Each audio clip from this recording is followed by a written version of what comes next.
Hello students, welcome to you all in 8th class. आज हम subject science का पहला चैप्टर कर रहे हैं, क्रॉप प्रोडक्शन एंड मैनेजमेंट। ठीक है, तो अब हम हिंदी मीडियम इंग्लिश मीडियम साथ ही पढ़ेंगे। तो सबसे पहले आपको इस पूरे चैप्टर के बारे में एक रिव्यू देना चाहूंगी कि इस चैप्टर में क्या है, फिर उसके बाद हम स्टडी कर सकते हैं। सबसे पहले तो आपको पता है कि पौधे अपना भोजन कैसे बनाते हैं। प्रकाश संश्लेषण से पौधे अपना भोजन बनाते हैं। With the help of photosynthesis plants make their food. और फोटोसिंथेसिस क्या होती है? पौधों के अंदर जो हरा रंग का पिगमेंट होता है, क्लोरोफिल, सूरज की रोशनी लेते हैं, वो CO2 लेते हैं हवा से, वो पानी लेते हैं धरती से, और उसके बाद वो अपना खाना बनाते हैं। इस विधि को हम प्रकाश संश्लेषण कहते हैं। इस प्रोसेस को प्रकाश संश्लेषण कहते हैं। हम अपना खाना नहीं बना सकते, हम ज्यादातर पौधों पर डिपेंड होते हैं अपना खाना खाने के लिए। तो अब जो एनिमल्स हैं या हम हैं, अब पौधों पे डिपेंड हैं। तो जानवर तो अपना ले लेते हैं, जंगल में खा लेते हैं पौधों से, लेकिन हम जो है, क्योंकि हमारी जो जनसंख्या वो तो बहुत ज्यादा है, तो उसके लिए हमें खाना भी बहुत ज्यादा अमाउंट में चाहिए। तो उसके लिए हमें, जैसे हम अपने परिवार की बात करें, हमें चाहिए गेहूं, चावल, दाल, ये सब चाहिए ना हम लोगों को, बेसिक रिक्वायरमेंट है ये। तो इसीलिए बहुत ज्यादा बड़े लेवल पर एग्रीकल्चर प्रैक्टिसेस यूज करके बहुत ज्यादा फसलें उगाई जाती है। फसल, क्रॉप क्या होती है क्रॉप, और रिक्वायरमेंट क्या है? सबसे पहले तो हमें खाने की रिक्वायरमेंट क्यों है? क्योंकि खाना खाने से हमें एनर्जी मिलती है, और एनर्जी से ही हम अपने सारे जो प्रोसेस है काम करने वाले, जो हमारी बॉडी के अंदर चलते रहते हैं। जैसे आप खाना खाओगे, वो डाइजेस्ट होगा, एनर्जी मिलेगी, तो आपका ब्रेन सही काम कर रहा है, आपकी बॉडी सही काम कर रही है, आपका सारे जो प्रोसेस है उनको एनर्जी चाहिए होने के लिए। तो हमें जिंदा रहने के लिए, अपनी सारी प्रोसेस को वर्कआउट करवाने के लिए एनर्जी चाहिए, और इसीलिए हमें खाने की जरूरत है।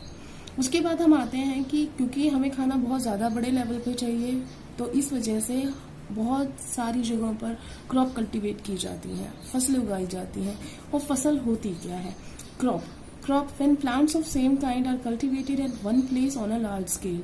इसका मतलब बहुत सारे एक प्रकार के पौधों को एक ही जगह पर बहुत बड़े लेवल पे जब कल्टीवेट किया जाता है, उगाया जाता है, उनको संभाला जाता है, तो वो क्या बना देंगे? क्रॉप, फसल का नाम देते हैं हम उनको।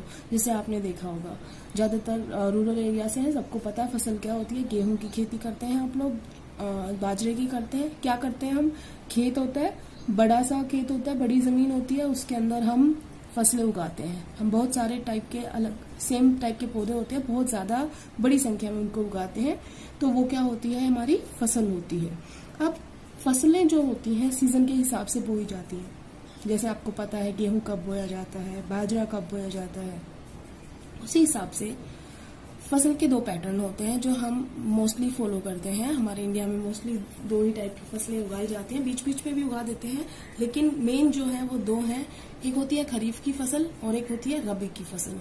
जो खरीफ की फसल होती है वो जो रेनी सीजन होता है तब उगाई जाती है। रेनी सीजन मतलब बारिश का मौसम।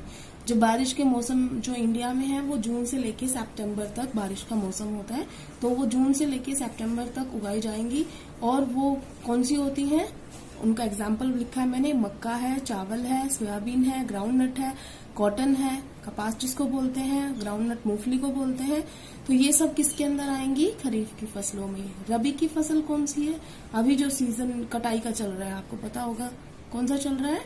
कटाई चल रही है ना, गेहूं की लावनी करते हैं लोग इस वक्त, तो इसका मतलब वो कौन सी फसल की कटाई कर रहे हैं? रबी की। तो the crops grown in winter season, की उगाई तो जाती है वो सर्दियों के मौसम में, और हमारा सर्दी का मौसम कब से रहता है? अक्टूबर टू मतलब मार्च तक। तो अक्टूबर में वो उगाई जाती है, कल्टीवेट कर ली जाती है, अप्रैल तक, मार्च अप्रैल तक कर ली जाती है। तो ये जो होती है फसल, ये रबी की फसल कही जाती है। गेहूं है, मटर है, दालें हैं, और मस्टर्ड होता है, सरसों, ये सब रबी की फसल है।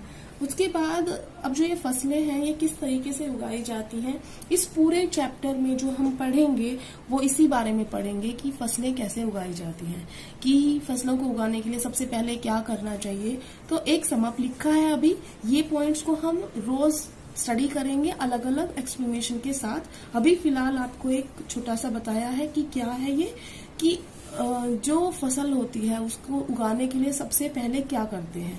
प्रिपरेशन ऑफ सॉइल, हल्का सा बता रही हूँ, अगले लेक्चर में बहुत डिटेल में समझाएंगे। प्रिपरेशन का मतलब होता है सॉइल को, जमीन को तैयार करना। ये जमीन को तैयार करते हैं ना ताकि अच्छी तरीके से जो सॉइल है वो पोरस हो जाए, ताकि उसके अंदर अच्छी तरीके से जो माइक्रोब्स है, जो जीवाणु है वो अच्छी तरीके से उसके अंदर अपनी मिट्टी को और पोरस बना दें। और इस वजह से ज्यादा अच्छी पोरस सॉइल होगी तो ज्यादा अच्छी हमारी फसल भी होगी। इसको हम किस तरीके से करते हैं? प्लफिंग से करते हैं, हल चला के करते हैं ना, ट्रैक्टर से बोलते हैं ना कि खेत को बहाते हैं, तो वो क्या होता है? प्रिपरेशन ऑफ सॉइल है। उसके बाद जब वो पूरी तरीके से प्रिपरेशन कर दी हमने, उसको खेत को बहा दिया, लेवल भी करवा दिया, उसके बाद हम क्या करते हैं? सोइंग करते हैं। सोइंग का मतलब है बीज बोना, बीज बो दिए हमने। उसके बाद उसके अंदर तीसरा स्टेप होता है कोई खाद जो होता है मैन्योर और फर्टिलाइजर, वो सब डालना।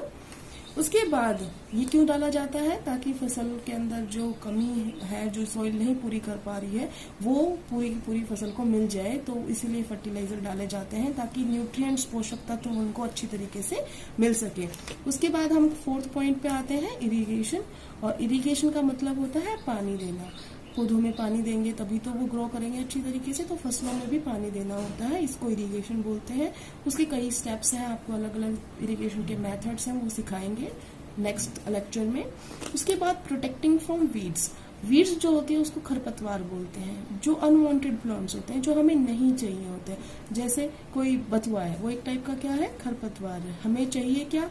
हमें गेहूं चाहिए, हमें बाजरा चाहिए, हमें फसल चाहिए अपनी, ठीक है ना। वो ऐसे प्लांट्स हैं जो हमें नहीं चाहिए लेकिन फिर भी हो रहे हैं खेत में, तो उनसे अपने खेत को प्रोटेक्ट करना, अपनी फसल को प्रोटेक्ट करना, इसे बोलते हैं प्रोटेक्टिंग फ्रॉम वीड्स। तो उसमें हम वीड्स को वैसे भी उखाड़ सकते हैं और अलग अलग मेथड या वीडिसाइड्स यूज कर सकते हैं। और उसके बाद जब फसल पूरी तरीके से पक जाती है तो हम करते हैं हार्वेस्टिंग। हार्वेस्टिंग का मतलब होता है जब पूरी तरीके से फसल हो जाती है, एक तरीके से आप ये समझ लो लावनी करनी हमने, तो कटाई हो गई उसकी, उसको अच्छी तरीके से थ्रेशर से वो बीज निकाल लिए, जो गेहूं वगैरह, तो वो निकालना जो होता है वो हार्वेस्टिंग में आता है। और जब वो फसल पूरी तरीके से हमने काट के निकाल के सारे गेहूं भी ले आए, सरसों भी ले आए, तो मेन काम क्या होता है फिर हमारा? लास्ट स्टोरेज करना। स्टोरेज में हम अलग अलग मेथड होते हैं, उस तरीके से स्टोर कर सकते हैं। मेनली हम घरों में अब एक कमरा दे देते हैं, उसमें स्टोर करते हैं और उसमें फिर कुछ दवाइयां वगैरह डाल देते हैं, या उनको ऐसा इन्वायरमेंट प्रोवाइड करते हैं जिसकी वजह से वो खराब ना हो, ठीक है। तो ये सारा हम पढ़ेंगे इस चैप्टर के अंदर। आज के लिए इतना ही। Thank you class.